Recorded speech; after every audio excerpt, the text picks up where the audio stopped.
April 10th, 7 o'clock, early in the morning. So, my cousin Primo, this was full of tobacco yesterday. Now they're done. It's fairly quick. So you cut and do a slit,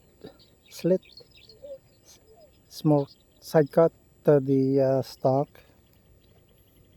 and then hang. Whereas what you call priming, when you harvest the tobacco leaves, you do what you call priming, and then skewer the leaves and then hang, and then this is the white canvas.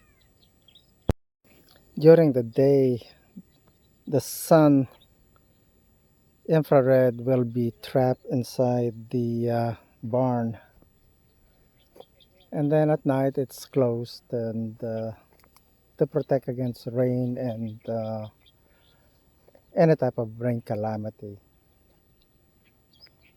So it's gonna be, with the heat, it's gonna be really hot underneath this barn. So the quicker that they fill up the barn, the quicker the people doesn't have to stay under the canopy, because it's gonna be like an oven.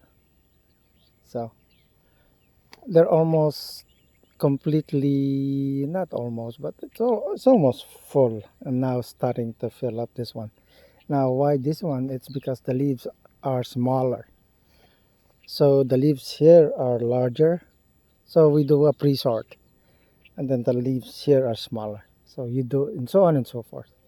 So that when it's time to bring down the skewered tobacco and sort, it would be faster. So there's an advantage, disadvantage.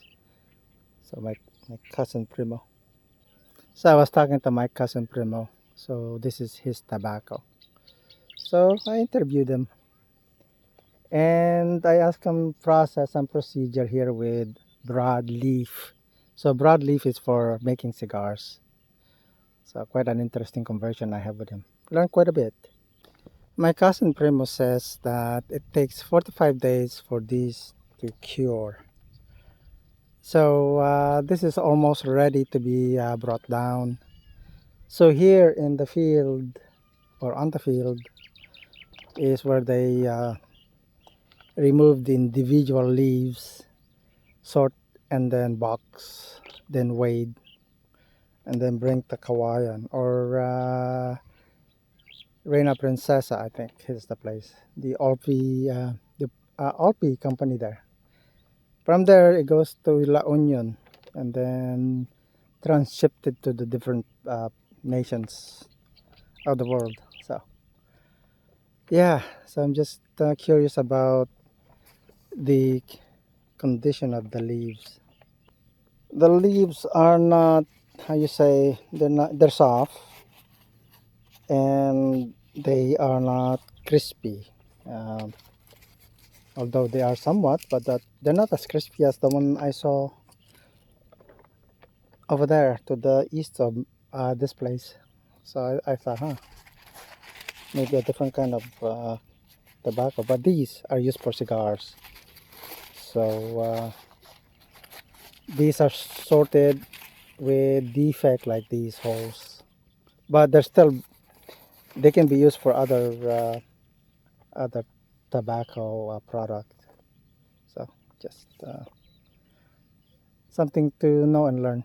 So what I've learned is Olpi, the buyer, the farmer is given a limit of 1.8, no, 1,800 kilos per hectare, and any extras are not paid for, but can be used for. I'm not sure. I can't even explain to myself, so I can't explain it to you viewers. So I'll learn that the process more, and then explain that per hectare they're limited to 1,800 kilos. And for example, if you're 3,000 kilos, you're over 1.5 kilos over, then what's going to happen to that? Well, apparently it's given away for free. However, you could also sell it to other places like Tabuk. There's buyer there to buy the extra tobacco instead of giving it away for free to the LP company. So that's how I understood that so far. But however, I need to better understand that to describe it properly. So ladies have arrived to start securing the tobacco leaves.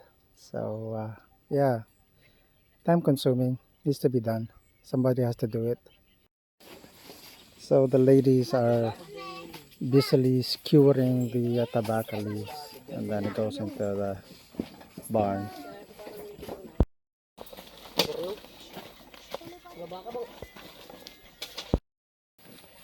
So the leaves are being sorted. The leaves came from the field, and then the two girls sort out the leaves where they need to be. So separation is key to this. So the one on the left is blunt cut. The one on the right is cut on edge. And you need to have that kind of sharpness to be able to puncture the stem of the tobacco. It's blunt cut is hard to uh, skewer the tobacco leaves. So just use a sharp tool or a plier to just cut the wire at an angle.